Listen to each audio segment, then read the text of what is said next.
Welcome to the podcast, where street smart, business smart, all kinds of smart people share their insights into the world of marketing, career journeys, and personal growth. So sit back and prepare to get enlightened with your host, Adam Posner.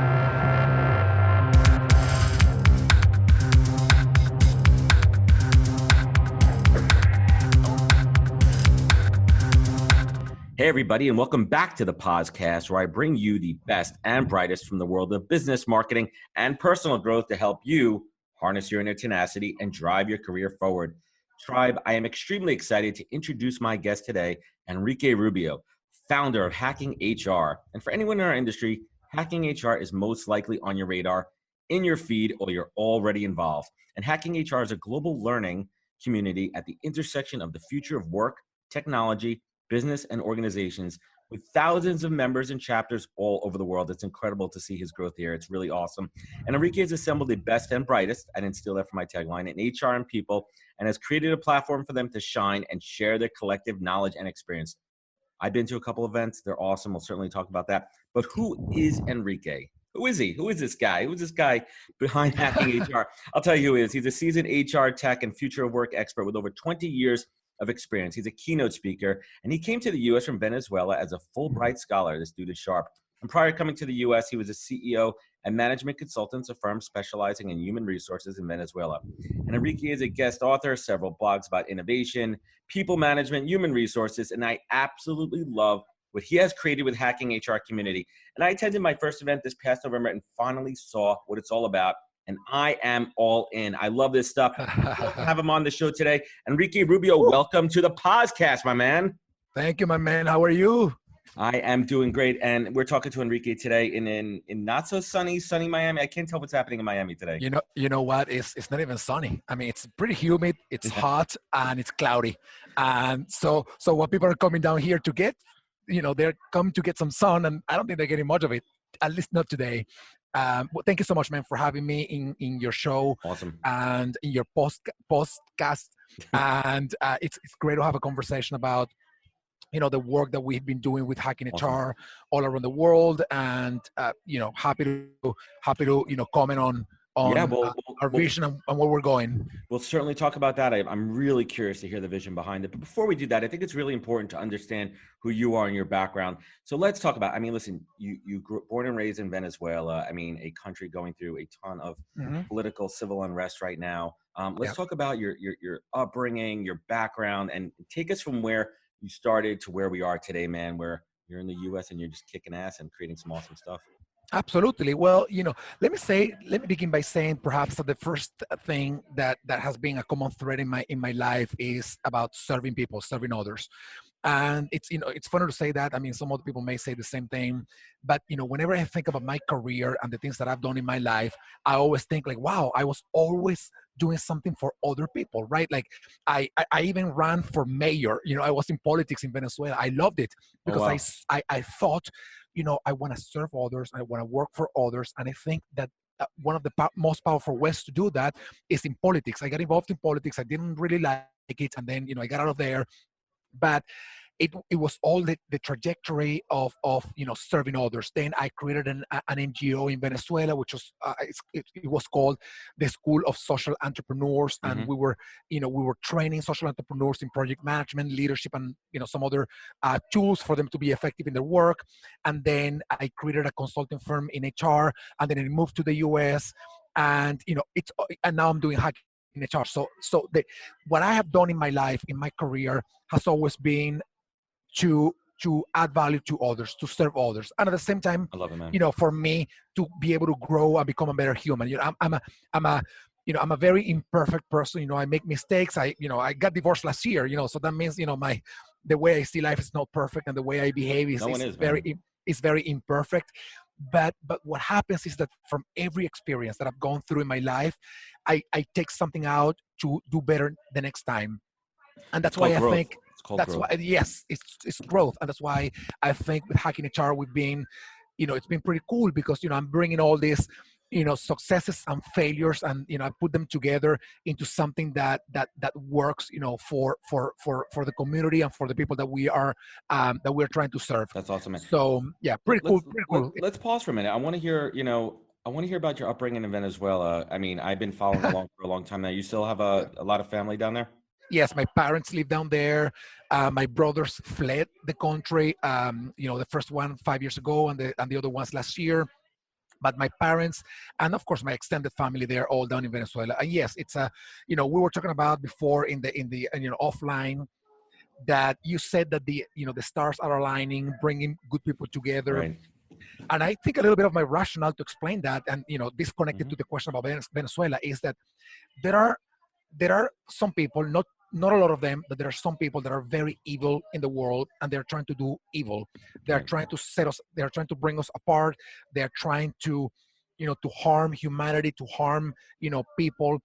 And I feel that the universe is trying to, counteract that by bringing more people faster together, Exactly. good people. Amen. And that's why, you were talking about some people before, some names, and I feel that the universe is bringing great people together and asking them, hey guys, you got to do good in the world. You got to do great things, because you got to not only, spread the good word out there that humans are good, but you have to counteract, the evil that some people are trying to do in the world. That's incredible. So what brought you, how long have you been in the States for? This year, 9 years now. That's incredible. And what was that journey like? I mean, going back, politically, 9 years ago, was it easy to come to the US? Was it a challenge? What was that like? It was easier before than today. Yes, it's getting increasingly complicated to leave the country, because people have less money, because other countries are, kind of crowded with Venezuelans. And, in the US, they are getting a little bit more kind of rigid with some of the policies. My own brother came here seeking political asylum because he was a police officer in Venezuela, having a hard time with the government. And even it took him a long time to do that.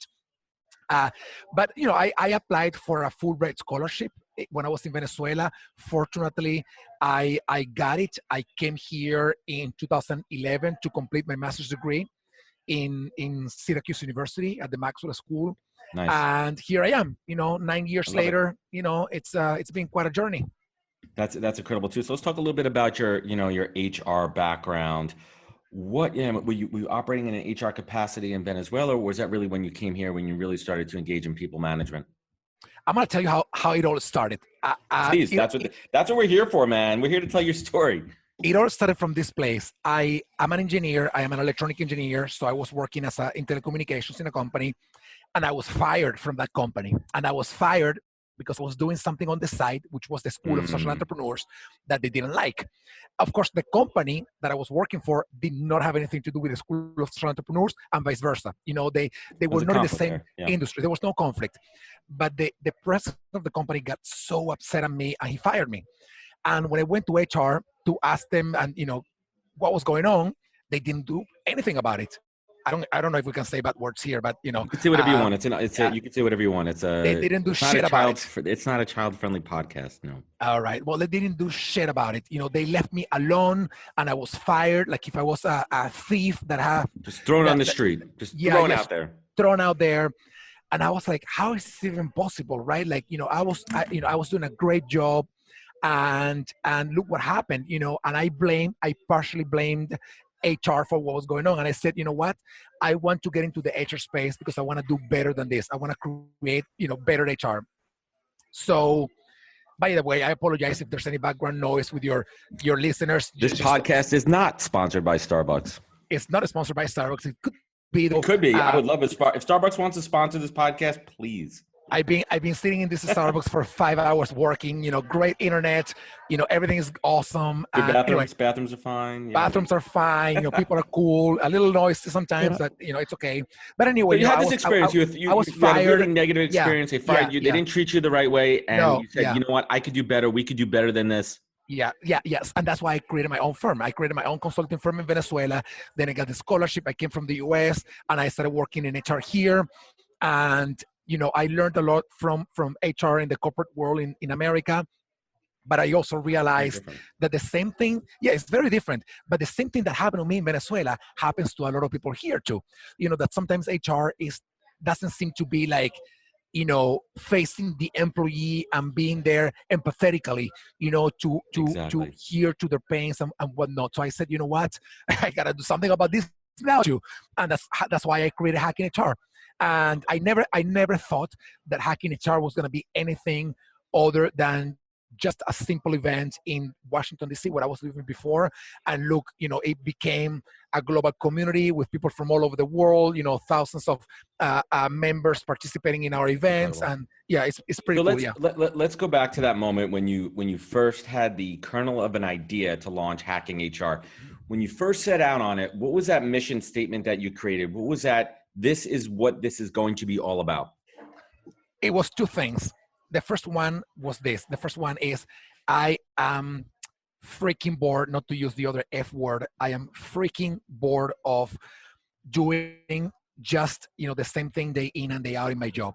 And when I look around in HR and when I look around in many organizations, that's what people do all the time. They are day in and day out, they are doing the same thing.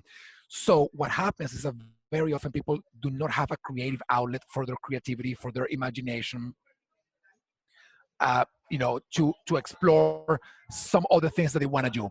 And I said to myself, you know what? I want to invent something. I want to create something because I have all this creativity, like water, pushed back by a dam. I have all this creativity that I want to explore, that I want to put out there, and what else, what can I do that it's valuable but also a creative outlet for what I want to do.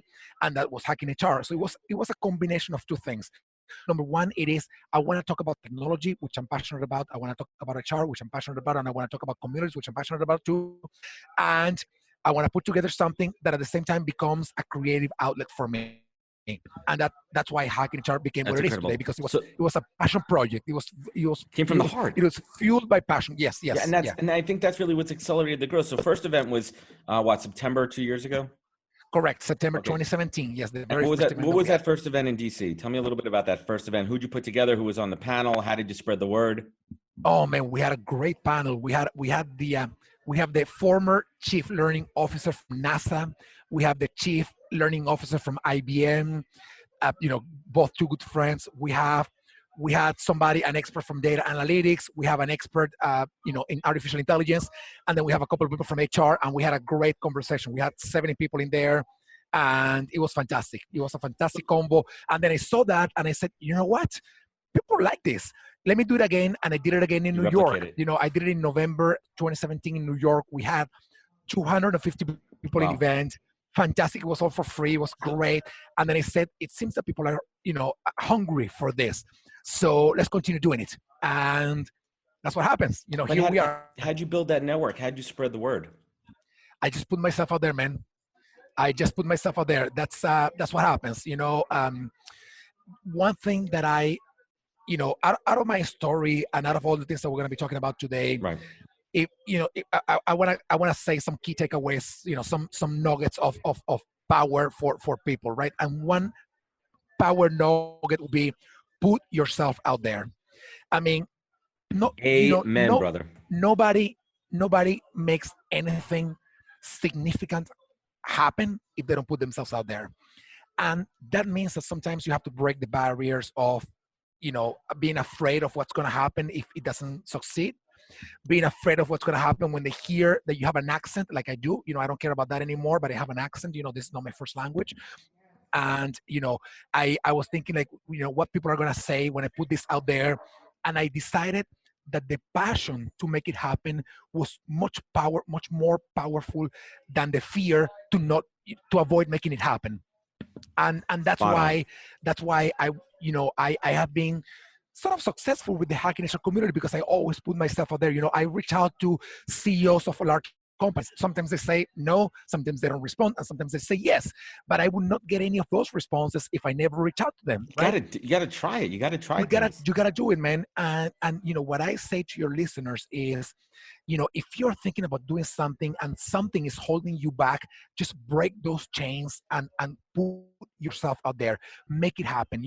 And you will get some yes for an answer. You will get some no's for an answer. Some other people will ignore you. Some other people will laugh at the things that you're doing. But if you don't put yourself out there, you will never kind of assess whether what you think makes sense or not. Right. Put yourself out there. That's Yeah, my first exactly. power nugget here. Yeah, I mean, that's what I did with this podcast, right? Like, I was like, people are going to laugh at it. People are going to say, "What is this thing?" And it's built a momentum, like similar to hacking HR in it. And people are like, "Listen, I'm enjoying it, and we appreciate what you're doing." And then I have some friends that are like, "Hey, man, like, why did you do it? How did you do it? Like, what was that first spark?" And it starts with just trying one thing. So let's talk a little bit more about the power of your network, which I think is incredible. What have you been doing throughout your career to really procure this incredible group of really influential people? And how do you keep up with those relationships?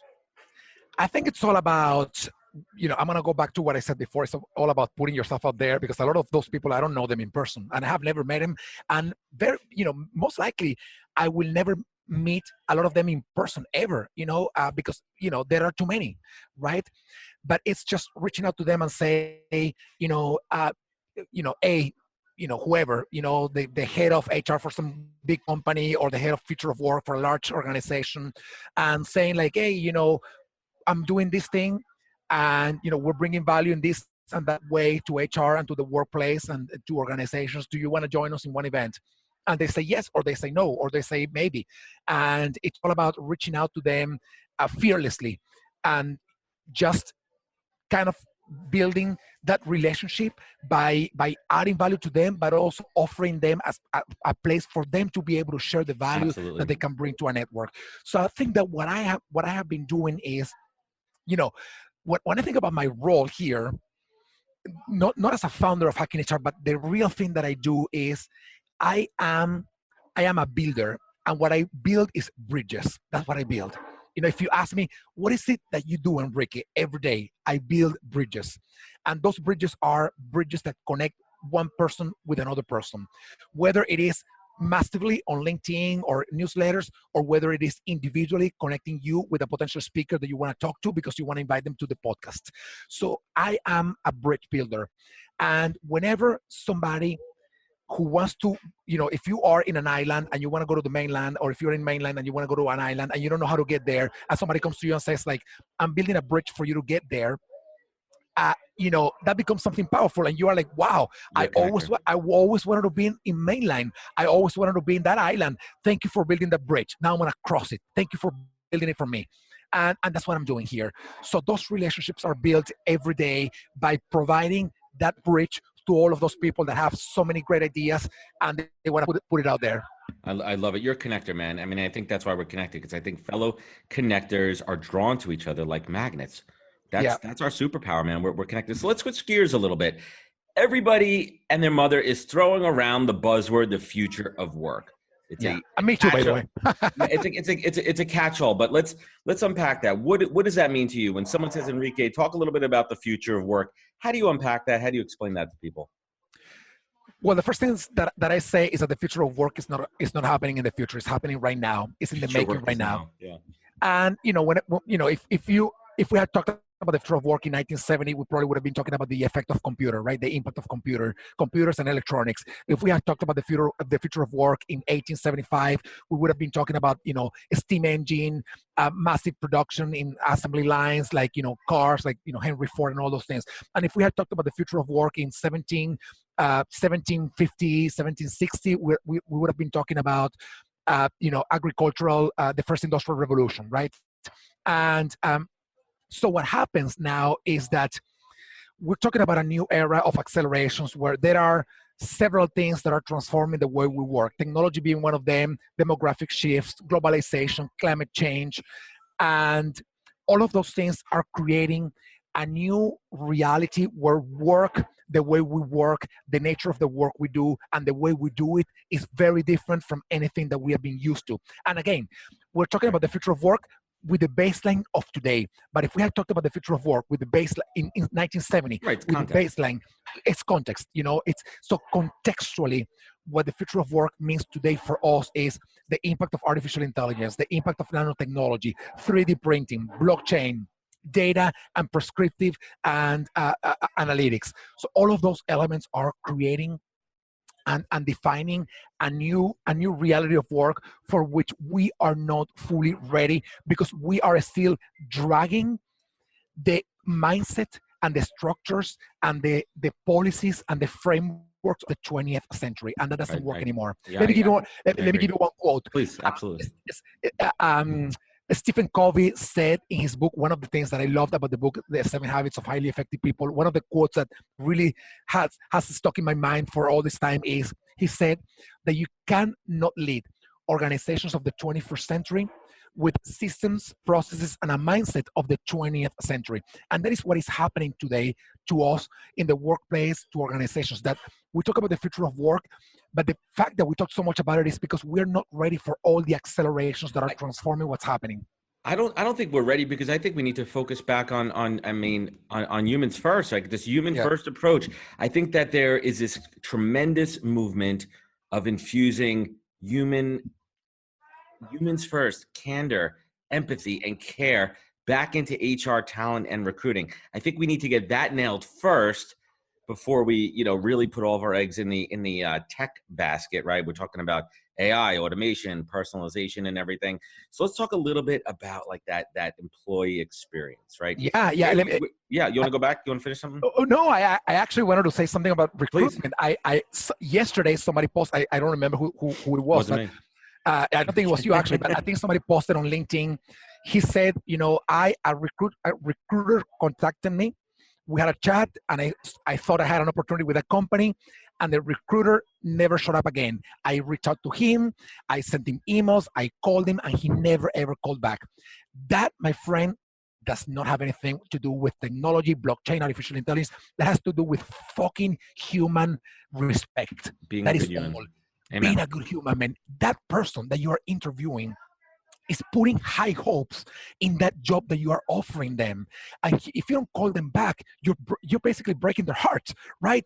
That it doesn't matter how advanced our technology is, if we cannot go back to being a decent human being and saying, you know what, Adam, you have a great profile, man, but the company is looking for another kind of profile. What I mean? It's not hard, and I urge here's what I say about that, man. And I've said this 1,000 times. It's those bad recruiters that give us good recruiters a bad name. Mm-hmm. And it's simple things, closing the loop. Listen, people understand that, like, they may interview and they may not be right for that job, right? There may be a better candidate out there, but close the freaking loop with them. It's not that hard.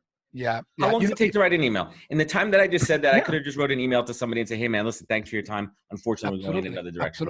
Absolutely. And of course, the role of technology today helps you go through some of the, what happens with technology today is that it allows us to optimize processes and hopefully free up some time to do what should be human, right? So let's say this.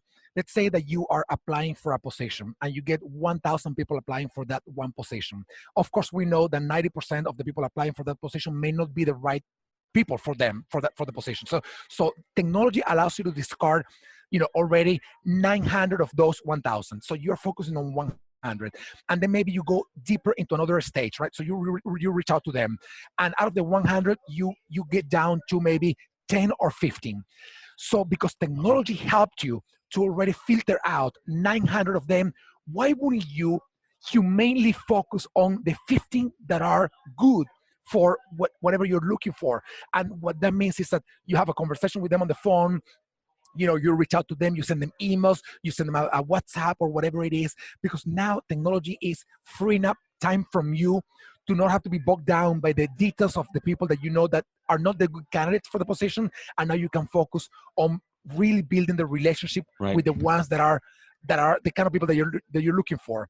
So it's using that technology to be more efficient and to scale yourself, right? AI and tech is never going to replace humans. And the ultimate reason is because the human X factor, right? And that's why I think HR and talent is such a tough job, and it's underrated. Like, we are dealing with humans. We are dealing with people's emotions. We're dealing with stuff that's happening to them outside of the workplace. How have you found, this is interesting too, like, how have you found some ways to really kind of focus in on ensuring that whoever you're working with in companies are really taking the time to spend with candidates and employees and really understand them on that human level?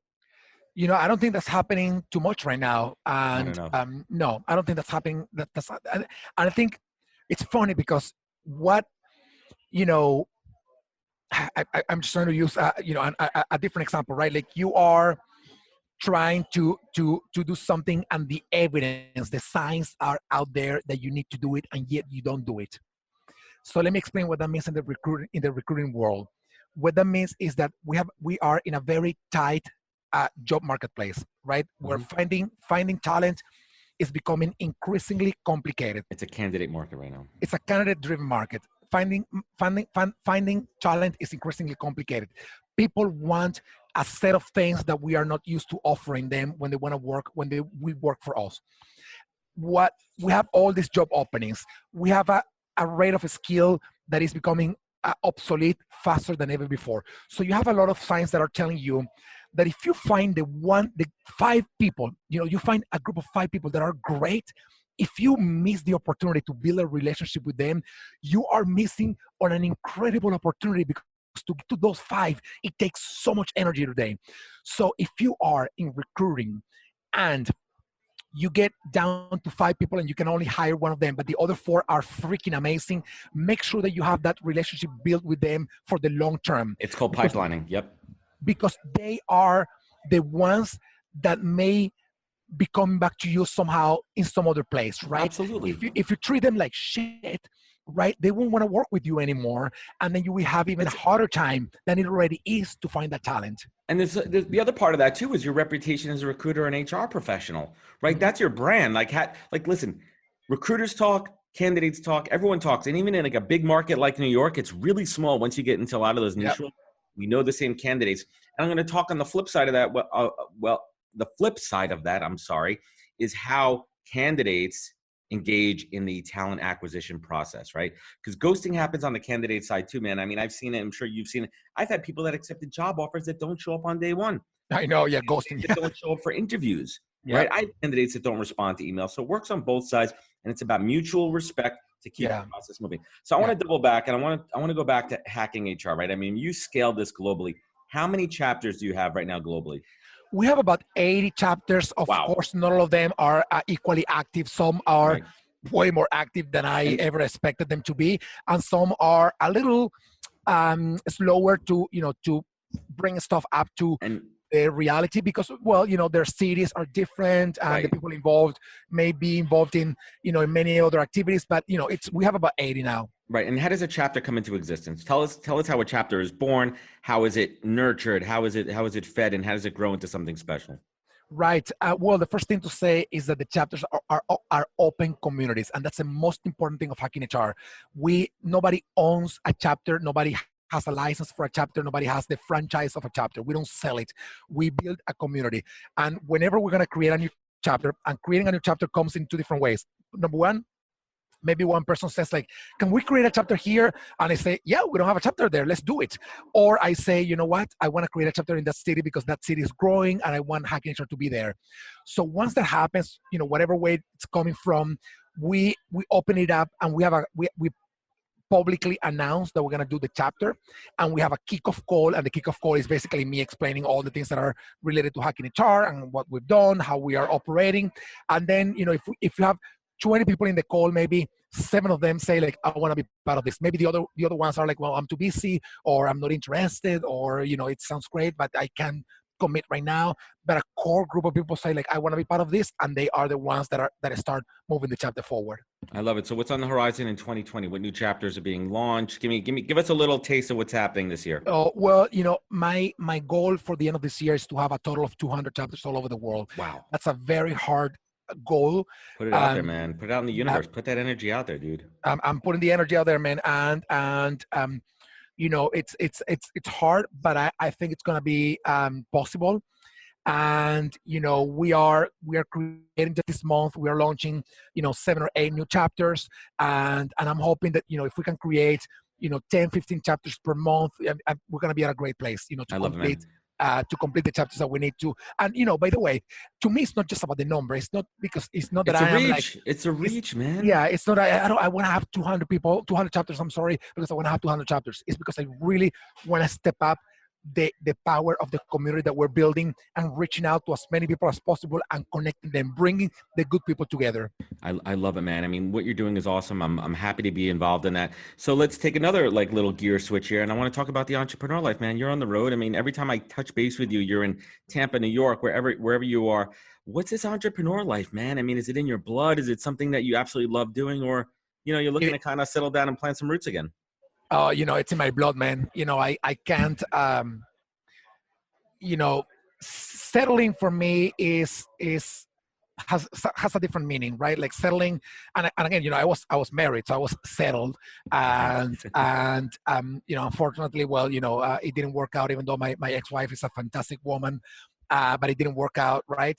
And I lived in Washington D.C. for 7 years, but I was really unhappy, and I was unhappy because I wanted to move around.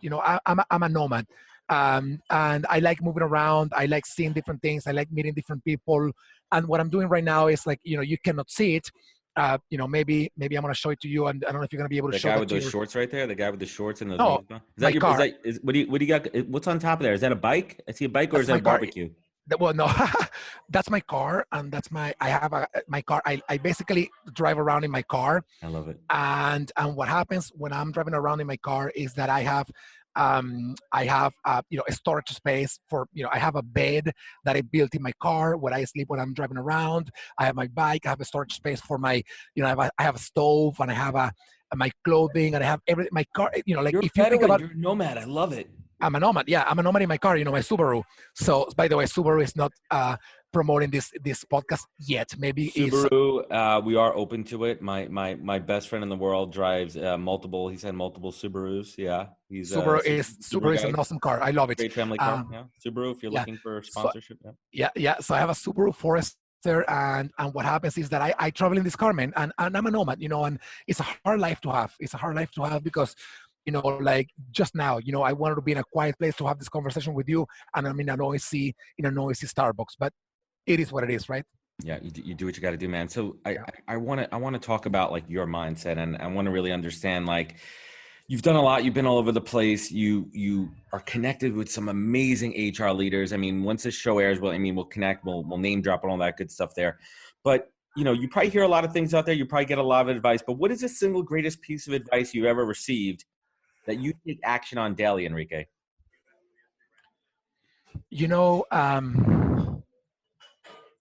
There was one guy, a boss that I had many years ago, and he told me, this was back in the time when I was working in a very small company, and I was leaving that company to work in a very large company.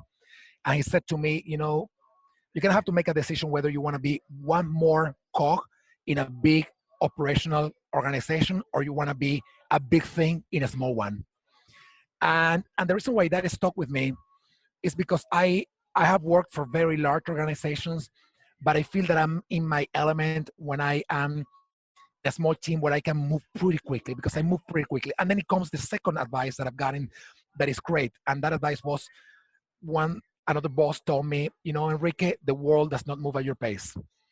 And you're gonna have to be okay with that. You're gonna have to be okay with the fact that even though you move fast, the world, a baby is not born in 1 month, right? A baby is born in 9 months, and a baby elephant is born in 2 years. And it's things take time to happen, and you're gonna have to be okay with that. And Yeah, I'm not always okay with that. I am not always okay with the fact that things take time, because I want to move things faster, and that is the struggle that I have in my mind. Like, how can I combine the fact that these things will take time to happen with the energy that I have to make them happen faster? And that's a constant struggle that I have in my mind, and that's a constant struggle that all entrepreneurs have. The market moves at a certain pace, and our mind is moving at a different pace, and we got to find the sweet spot where we feel comfortable with the way at which the pace at which we're moving and at which the market is moving. So it takes time, yeah, Yeah, to man. come to terms with that advice. That's good. And to date, what would you say is your greatest professional accomplishment? Hacking HR. I think it's something to be pretty proud of, man. What you've Yeah, done is incredible. hacking HR. Yes, I've done several things in my professional career. I think and not hacking HR because of hacking HR like an isolated, standalone thing.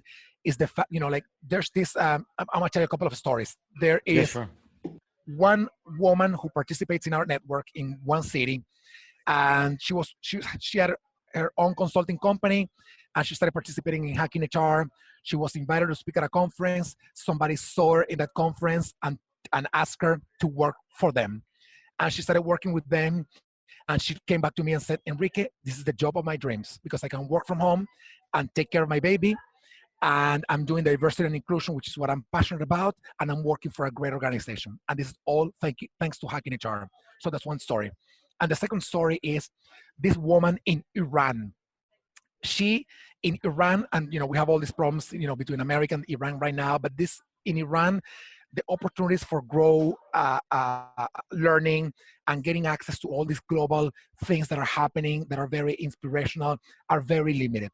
And she participates in all the things that we do on LinkedIn Live because LinkedIn Live is the only thing that is kind of available on the internet in there. Right. They don't have YouTube, they don't have Facebook, they don't have anything else. They have LinkedIn. And she tells me all the time, thank you so much because I am learning and I am professionally growing because of the things that you do on LinkedIn Live.